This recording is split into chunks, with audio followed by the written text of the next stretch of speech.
risk versus reward. We've often spoken about this in the past, particularly in relation to filtering. But what do we mean?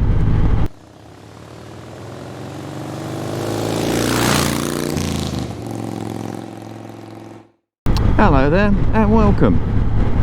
So risk versus reward is a phrase we often use in training. And as a motorcyclist or any road user, you should always be thinking, what is the risk to me?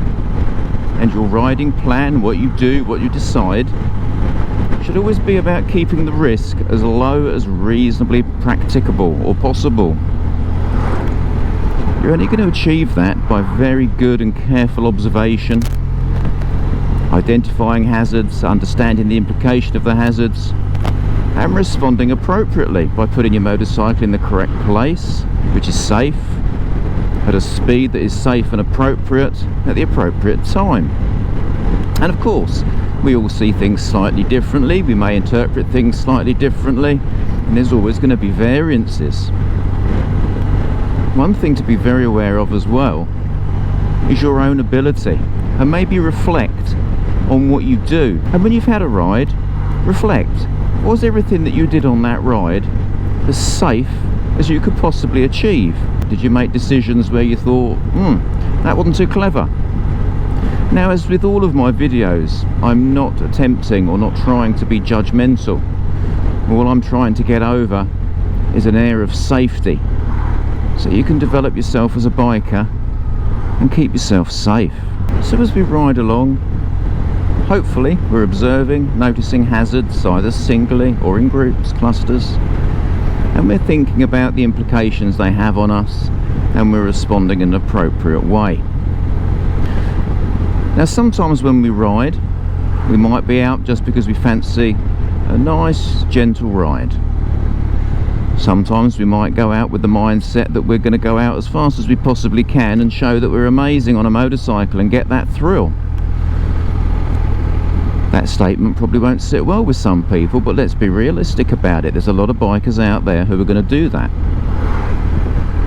And sometimes as a motorcyclist it might just be you're using your bike for transport, but you know you've got to go to work and you're focusing on work, or maybe you're late for work and you need to get from A to B as quickly as possible in your own mind. And those thought processes that you adopt, that you have when you set out on your bike, they're all going to have potential implications for how your ride's going to potentially pan out. So in this video clip I'm going to show you a motorcyclist the other night on this section of road here. So we're following a van in front. Now vans, lorries don't afford a very good view of the road ahead. Now today I'm far enough back that I do get a pretty reasonable view. It's daylight, the sun is out, and the visibility is pretty good. Now of course if I move a little bit offside in my road positioning, I enhance my view of the road ahead. However, there is still dead ground, if you like. There's missing parts of the road immediately in front of that van, more to his near side. If I move in towards the near side a little bit, it still doesn't necessarily afford me a good view. Now today we've got a shadow. We can see clearly, especially with the bend, that this is the only vehicle in front of us at this moment in time.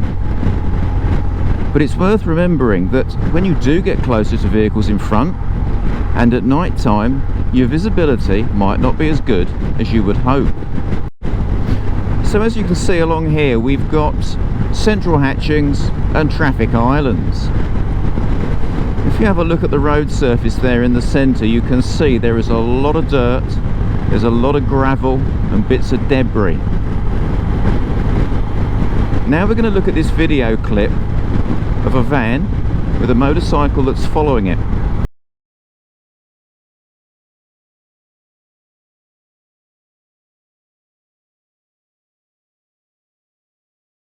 So if you have a look at the perspective now of that motorcycle and imagine that at night time. So okay, we're following a lorry, maybe a bit bigger than a van, but when you decide to overtake and you've got these traffic islands coming up, it's going to be a little bit dodgy. You can't be certain of exactly what is going on. So here's the traffic island in question. And of course, you can never be certain exactly of how far they're likely to stick out either. Now, the big risk with a manoeuvre such as you've just seen, particularly in the dark, is you have potential instability caused by a poor road surface, which you can always expect and anticipate where there are central hatchings and traffic islands. If you cannot see the road surface clearly, you shouldn't be putting your motorcycle on that road surface. What if that vehicle had increased its speed a little bit? You would have been forced much closer to the traffic island. So if you can consider the consequence of getting your positioning maybe slightly wrong, or if that vehicle was to sort of change its position towards the offside a little bit more and close the gap on the island, where is your escape? Because if you clip that raised curb at any speed, but particularly 50-60 miles an hour, it's going to end very, very badly. So it's situations such as these that you need to really consider. What is my risk versus my reward? That motorcyclist could have very easily just hung on a little bit longer, cleared the traffic island, and then made his overtake.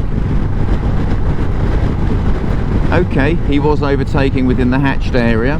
He could see at night that that hatched area was likely to be clear of vehicle traffic. But it's not just all about that.